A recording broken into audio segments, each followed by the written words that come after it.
You're listening to The Preferred Way, a retirement podcast brought to you by Preferred Trust Company, the preferred custodian for all alternative investments. Welcome back to The Preferred Way with John Jordan from PetroPeak. If you missed the first episode, click on the video below. Now let's get back to the show. So I'm going to switch gears on you for just a second. Okay. We're going to talk about politics a little bit. Okay. You know, how has the industry been impacted as we've transitioned from one president to the other? Have you seen a drastic shift? And is it a benefit or not? Give us an idea of what's going on out there from the landscape perspective. Yeah, that's Trying to be fair to all, you know. Oh, I understand. It's a great question. And I think what we're really seeing within industry in terms of day-to-day activity and future planning is really going counter to the new administration. As Trump was out, looking to get elected, he was preaching, to everybody, all kinds of rallies. It's like drill, baby, drill. You heard that continuously. Yes, we did. And on the one hand, it will not stop in the U.S., and we can kind of get into that. But in terms of rapidly accelerating the current level of activity, operators are not taking the bait. And it really has to do with overall finances, corporate finances, and longer term expectations on oil price. Because I think the whole idea with the current administration and the drill baby drill is to lower oil pricing. Yeah. Well, that comes at a negative to operators that are out there trying to actually sustain corporations. A business, yeah. Right, run a business. Run the business. Yeah, and when you look at a lot of the U.S. shale plays, a lot of different organizations will run their economics associated with a break-even cost. What is the oil price required for somebody to come in, drill a well, and break even? Not make a profit, but just break even. Yeah. And those numbers for a lot of plays are being squeezed right now. I mean, there are a lot of places in the country where, 50, 55. I mean, there's plenty of plays that are already out of the ability to be developed because they will not make money. Yeah. So right now there's this fine balancing act between, I think, what the current administration is trying to push in terms of activity levels, free things up, create more opportunity, add more production to the U.S. And what the impacts on oil price would be and the ultimate ramifications for companies. I've been in the industry long enough that we have been essentially our own worst enemy over the course of my career. We first did it to natural gas. Yeah. Back in like 2000, between like 2000, it kind of goes with the housing crisis, coincident with that time frame. But it was basically leveraging the technologies and starting to go horizontal, drill wells horizontally in gas caves and hydraulic stimulate them and make immense volumes. And what we did to ourselves was completely flood the market, and everybody was trying to outrace everyone else. Yep. You look at historic gas prices back then, we were in the $7, $10 per MCF range, and it cratered.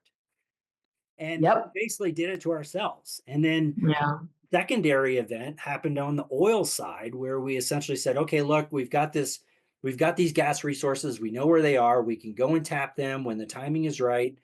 From that initial kind of letdown in gas price, it stayed relatively flat. So there was no urgency to go after it. All these companies are still around and saying, okay, well, what next? Well, we applied the same technology to oil plays.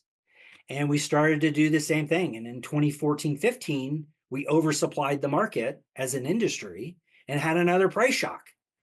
So, and it's like those couple of things, the technological advancement, companies wanting to obviously leverage that technology and make money. Yeah, of course. in addition to, there was another time frame where it was essentially kind of driven by Wall Street, funding a lot of smaller companies, drill at all cost, right? Show us production growth, show, and all of those things compounded together that have not given us the best financial history. It's just been a little bit too up and down. And I think that there are far too many companies that are out there today that have lived through a lot of that. And want to provide back to the company, back to shareholders, maintain stability, maintain a strong balance sheet, and that becomes the major driver. Well, if industry operators are like, wait a minute, I need to stabilize my balance sheet. If we do drill, baby, drill, we'll flood the market again, crater the oil price, create another shock event. We're going the wrong way all over again. So there's this whole balancing act currently in the US in terms of what makes the most sense in terms of activity levels. We are. Absolutely. So are you saying maybe we've learned our lesson in the past and the whole drill baby drill is, it's great to campaign with, right? But if it's not realistic and sustainable for businesses, because they need to make money too. This isn't about just flooding the market. This is about, sustainable businesses and maintaining that sustainability over longer periods of time and not just a wave. And so administration, as an industry, we have learned our lesson, so to speak. It really is now I think that the primary focus is around financial strength as opposed to grow production, be able to report, these astronomical initial rates on wells. There are all these different nuances in the business that you can get caught up into, very sensationalistic, headline driven, stuff like that.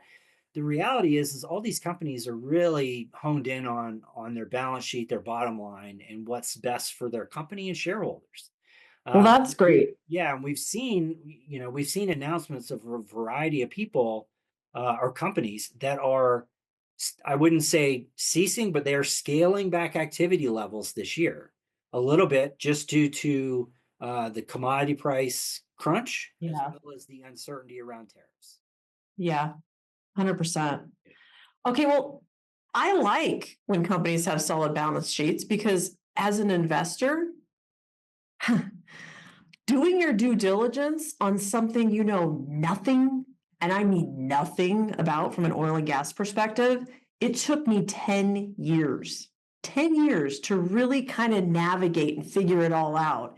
Investing in different companies in different classes of oil and gas to really try to figure out where was the best use, risk and reward, right? All those things we're trying to balance.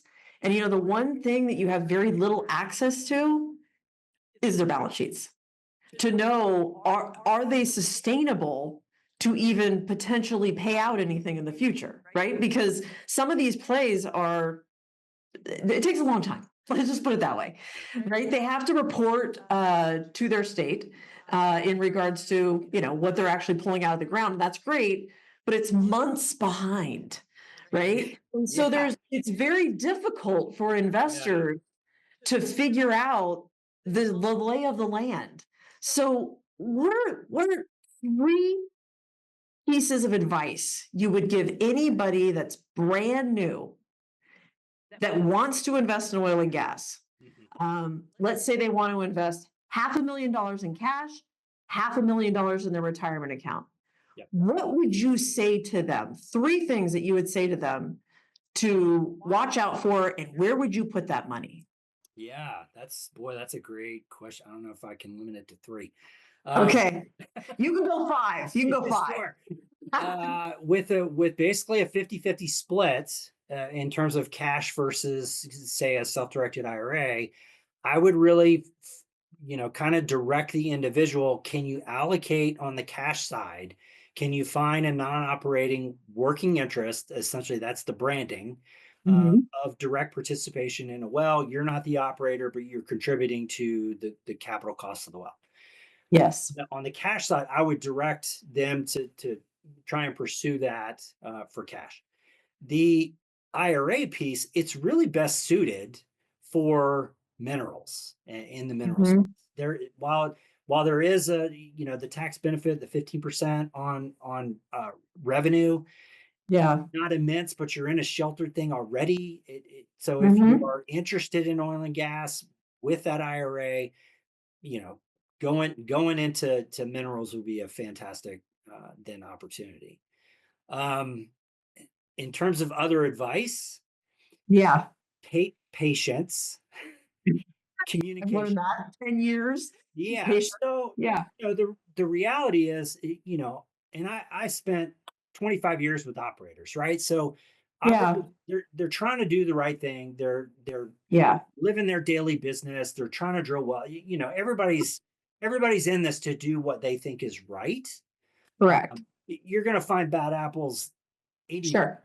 Yeah. But the reality is all these companies are trying to do the right thing. So one, patience. But you also hit on something in terms of you're always so behind. And that's really where the patience comment is to play. Yeah. With oil and gas revenues, it's a little bit tricky because it does end up going through so many different hands prior to ultimate payouts. And all of those things take time. And you really do have to be a little patient. So if let's say you're associated with the well today and it produced, just call it 10 barrels. Well, the barrels might have left the location, but you're likely not going to see revenue from that for 2 or 3 months. Yes. Reality.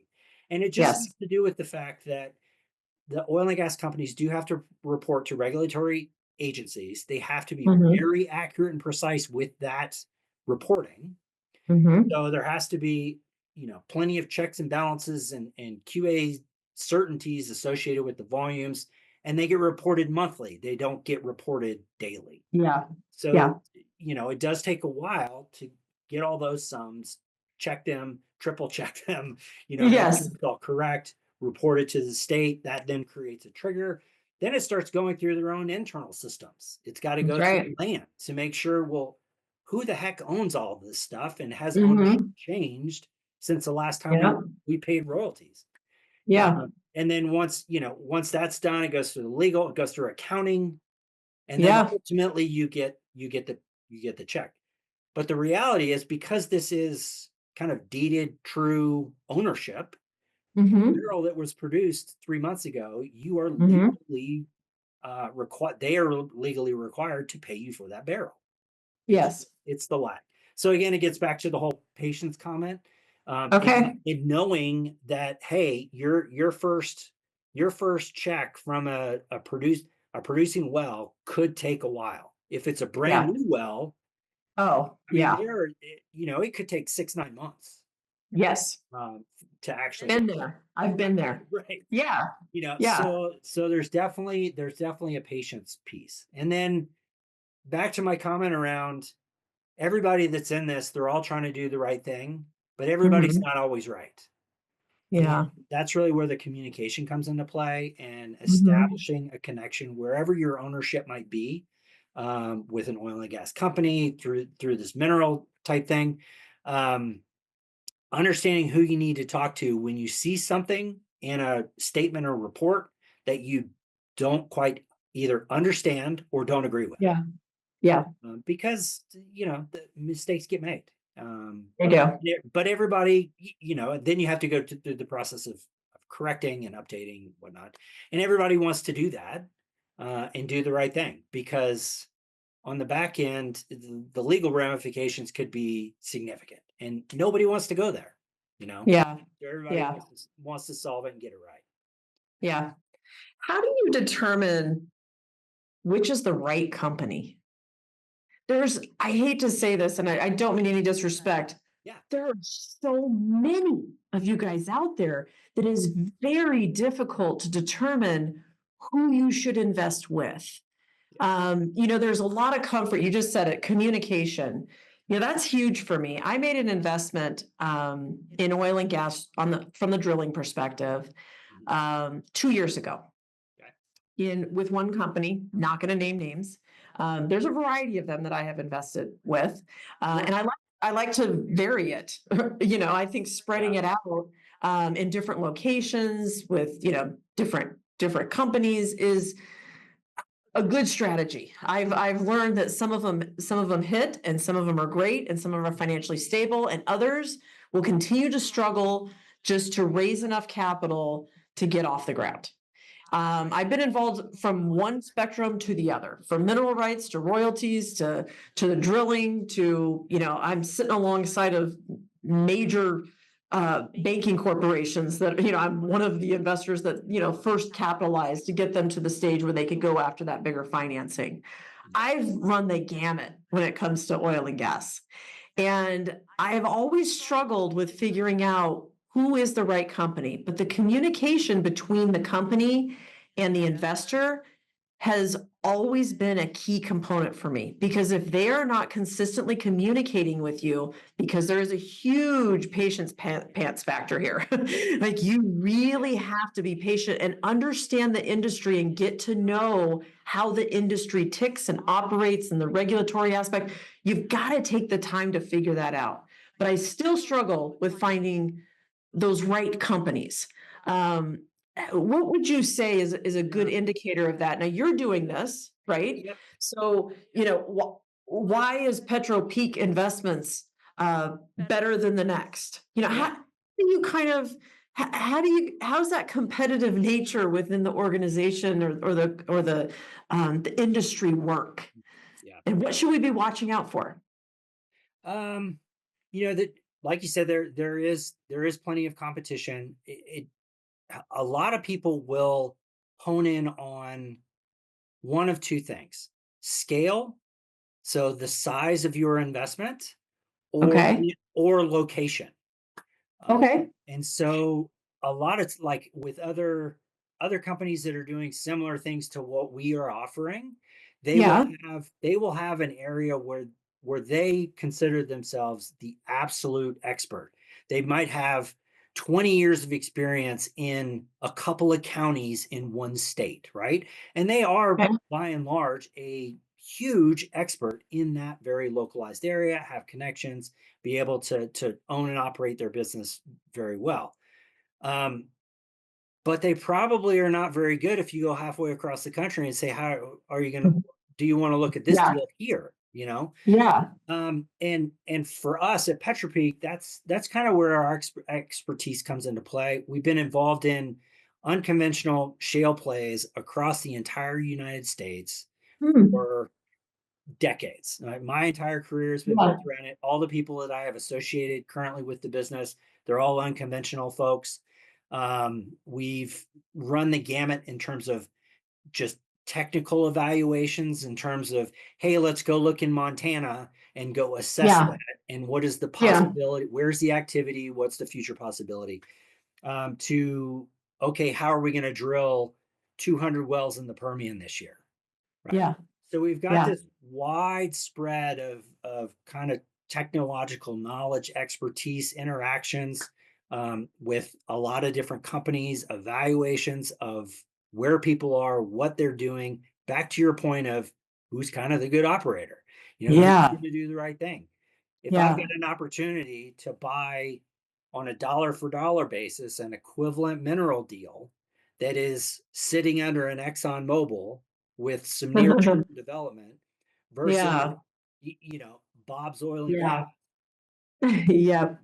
Yep. I mean, that's kind of an extreme example, but we really try to evaluate in the deals that we pursue that level of kind of knowledge and scrutiny associated with the deals that we get into. It's like, who is it? Who are the offset operators? Because is that going Yeah. to create an impact?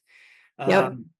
Can we view this as a one and done type of deal? Are they going to come in? Is the oil and gas company going to come in, fully develop the acreage, or are they going to Mm-hmm. drill a couple of wells and then want to come back in 3 years, right?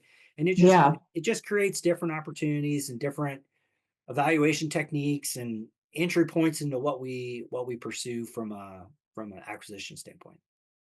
So what I hear from you is hone on the individuals that are running these companies, hone on the individuals that they hire underneath them to help them run the companies, hone in on location. Is there specific basins that you're like really honed in on, that you focus on? Because I have found that kind of having a variety around the United States, because everybody specializes in something different. And what you said, I really hope people take to heart is they need to know their area in and out. They need to know all the players. They need to know, have all the relationships established, because if they're just trying to go in and, I don't have a nice terminology to say, be that swing and you know what, Well, then just call it starting from scratch, right? yeah, like you're basically a tiny fish in a yes, gigantic ocean, and it's yes, hard. yeah, So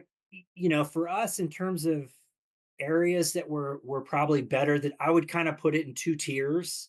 okay, Permian, Eagle Ford, DJ in Colorado, Haynesville, probably that's kind of the upper echelon of expertise. We also evaluate things in the Uinta out in Utah, Bakken, Montana, Marcellus over on the eastern yeah, East Coast in Pennsylvania, huh, Scoop Stack in Oklahoma. So those are all the things we're very well equipped with, have a lot of knowledge. Maybe those last few that I mentioned, I wouldn't consider us, a top expert compared to the experts of those plays. yeah, But we're right there in the mix. The first few, though, we've got a history, and it's like yeah, we've drilled a lot of wells. We know who the players are. We know where the rock is good. And yeah, we know really what to target and what the future holds.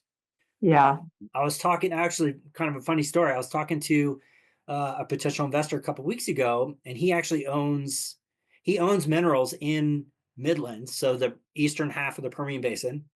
uh-huh, They've been in his family for, I think he said great grandfather owned them or bought them. yeah, And he was kind of joking. It's like, well, if you look at the total rate of return on this thing, it's probably not worth anything. But today's cash flow is yeah, pretty nice, right? Ooh, Um, yeah, but he's of the mindset of like, well, how can I leverage this somewhere else? Because the mm, Permian is as good as it is, it's not the only yeah, thing that's out there. And so we were yeah, really talking about, hey, where else in my experience, where else could I potentially deploy some of his capital? And tried to explain to him some of the other opportunities that are out there. So Hmm, yeah, interesting, it makes for interesting conversations, because the thing is, I think majority that are even modestly familiar with oil and gas will have heard of the Permian. yeah, But if you're talking about a producing asset up in Will County in Colorado, most people aren't aware. What are those yeah, wells going to do? We know what they're going to. We've yeah, worked it, yeah, we've done it. yeah, absolutely, So we've got a good idea of what they are. Now, future development in Colorado, that's a different, that's back to our political conversation. yeah. But yeah, lots of opportunities all over. Give me 3 fun facts about oil and gas that most people don't know. Most people don't know. Yes. There are 10,000 wells drilled every single year, horizontal wells drilled every single year. And that is to keep production flat in this country at 13 million barrels a day. Okay. So the replenishment rate, you can think about it. It's like, well, I'm a little suspect of your future opportunities. There are 10,000 wells that are being drilled every single year horizontally, and we have not significantly grown production since 2019. Fact number 2. Yeah, there's one fact for you. I guess one of the other facts, and this was really new to me, as I even started investigating this, really the business that I'm in today. The common investor can get into oil and gas for a very relatively low cost entry point. something that most people don't think about. They think about millions and hundreds of millions of dollars when they think oil and gas. The reality is your entry points into this business are very, very low. Yeah, agree. Fact number 3. Fact number 3. Oh, what has he got? What has he got? What do you got for us, John? I don't know. I'm trying to think of a good fact. We want something juicy. We need to know something that nobody else is going to tell us. Nobody else is going to tell you.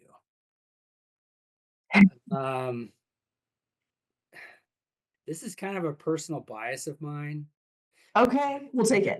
I truly believe that the Uinta Basin is going to be the unsung hero of development in the U.S. There's a lot of activity there. It's got some very unique marketing considerations. People have been trying to crack that for years.